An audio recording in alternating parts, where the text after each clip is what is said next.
Their business acumen is staggering. Their wealth is subject of envy. But behind the money, the notoriety, and the often unwanted attention is a sense of purpose, to help those in need, to build a legacy to be proud of. This is a series that delves into the lives of those who give. This is The Philanthropists.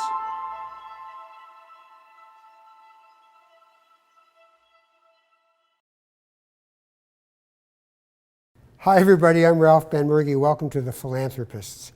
Today we're going to talk to somebody who's part of a family that has a great tradition of giving in Jewish causes and in other causes around Canada and the world.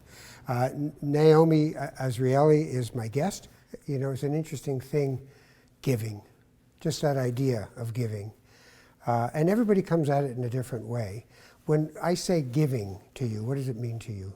Well, interestingly, when you use the word giving, it doesn't necessarily first trigger a thought of philanthropy. It's a way of being. It's a value.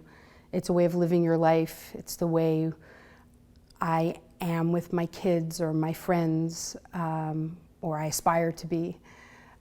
So giving is a much bigger concept than just philanthropy. I think it is really a value. It's really a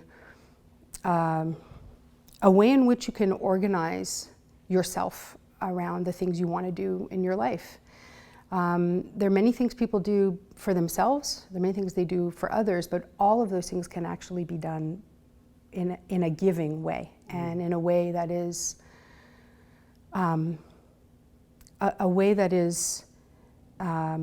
guided by compassion also.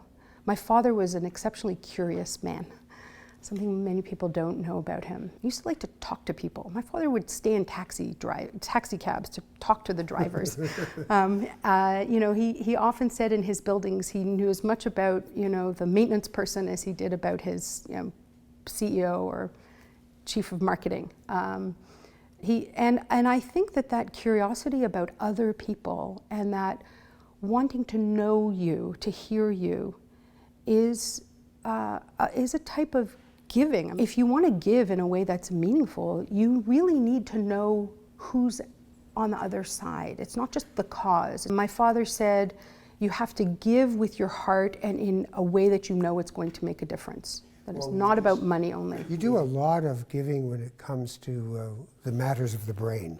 Yes. Why? Why the brain? You know, the brain is the seat of who we are. It is why you remember anything. It is why we can sit here and hold ourselves up. It is why we get depressed. It is why we find some things funny. You know, the brain is everything. Understanding the brain in both health and disease seems to me like the most important human endeavor, and yet we're at the very beginning. We know nothing, really. We are at the very beginning of understanding what the brain is about. My older brother has a developmental disability. It's my brother, who's born in the late 50s. You know, people knew nothing. You know, they knew nothing about what might be going on with him. It's scary to have a developmental disability. It's scary when it leads to behavior you don't understand. And it was only later, I mean, he was already an adult in the 80s, when we understood there was a genetic cause. We understood that it had to do with brain development. And from that side of things, just as a family of someone with a disability, on behalf of all families with family members with disabilities, we wanted to understand and support research. For me, impact is about two things. One is it's about change, and you can measure change, usually. And so if it's change that you can measure, then that's something that I think we should be looking for. But the other way to look at impact, and they're not opposites, they're complementary, is again about who is at the end of it. You cannot always draw a straight line between what has been discovered in the fruit fly and what's going to help your next door neighbor's son. but sometimes you can. And if you look at it holistically and over the long term, there is a connection. We have the blessings to say, we're going to take this long view, and we are going to support research that happens in the lab and services for people with developmental disabilities, and hope that we've created an ecosystem where everything in the end, is going to help, and along the way is going to help the person you're hoping to help, which is the person with the disorder. One of the things that I think we must do as people with blessings, trying to share those blessings, is be a model. So, and there are lots of ways to give. I mean, I've spoken about what speaks to me, but there are lots of ways to give.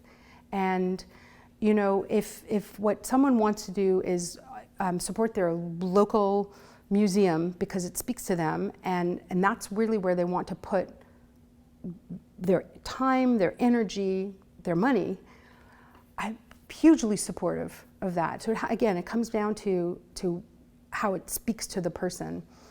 The idea that people get competitive, well, I gave this much, and I gave this much, and I had this gala, and you had this, and I got my name here, and you got your name there. Truth be told, me personally, it doesn't speak to me very much, but I see the value in it nonetheless, because people are giving then.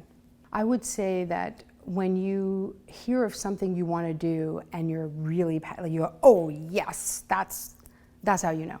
It should be, I want to do that. And it's even if it's $100, it does, or $10, it doesn't matter. I want to do that. And most people know when it hits them. And I would say my advice would be, if you haven't found that yet, keep looking. Keep looking, because there's so much need out there, and there's so much we can do. And again, it's giving not only with money, it's giving with your heart. It's giving with the belief that you can make a difference. And I think that my advice is keep looking. My advice is give in your own backyard, but find the thing that you can be passionate about. I thank you for your time. I really appreciate it. Thank you very much. Thanks for having me. Naomi Azrieli, the Azrieli Foundation, doing wonderful things with Hebrew University and the Friends of Hebrew University, of course, but also all over this country and in the world. I'm Ralph Benmergui. This is The Philanthropists. Take care of each other. See you soon.